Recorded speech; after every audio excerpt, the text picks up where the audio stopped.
In the early hours of January 3, 2026, the world woke to shocking news. Venezuelan President Nicolas Maduro, the longtime authoritarian leader, had been captured by United States Special Forces in a daring raid on Caracas. Along with his wife, Celia Flores, Maduro was flown out of the country to face drug trafficking and narco-terrorism charges in New York. This unprecedented operation, dubbed by some as Operation Absolute Resolve, marked the end of Maduro's iron grip on power and ignited global controversy. To understand how we got here, we must go back. Nicolas Maduro rose to power in 2013 after the death of his mentor, Hugo Chavez, the charismatic socialist who transformed Venezuela with oil wealth. But under Maduro, the once prosperous nation plunged into crisis. Hyperinflation, shortages, mass emigration. Millions fled. The U.S. accused Maduro of turning Venezuela into a narco-state, indicting him in 2020 on charges of flooding America with cocaine through the Cartel de los Soles. A bounty rose to $50 million.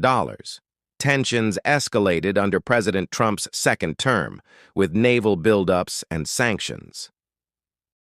By late 2025, U.S. forces were amassing in the Caribbean.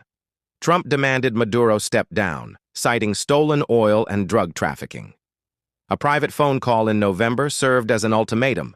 Maduro refused. Planning intensified. Replicas of his compound built for rehearsals, CIA tracking his movements. On January 3rd, at around 2 a.m. local time, it began. Explosions rocked Caracas.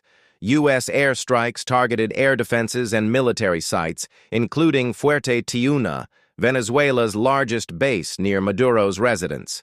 Power outages plunged the city into darkness. Over 150 jets and helicopters were involved.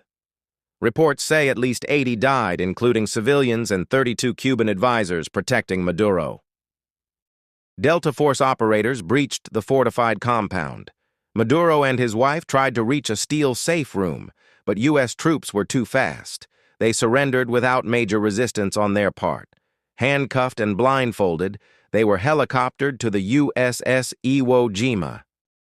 President Trump announced it himself on Truth Social. The United States has captured Nicolas Maduro and his wife. Photos showed a defeated Maduro in custody.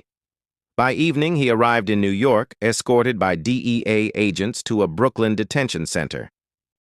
In Venezuela, reactions split. Maduro loyalists protested, calling it a kidnapping. Vice President Delcy Rodriguez demanded his release and assumed interim power. But in Miami and among exiles, celebrations erupted, flags waving, chants of Libertad. Internationally, condemnation from China, Russia, Cuba, and some Latin nations.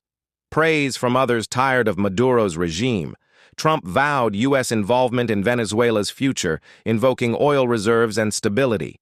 Maduro faces trial on narco-terrorism charges, potentially life in prison.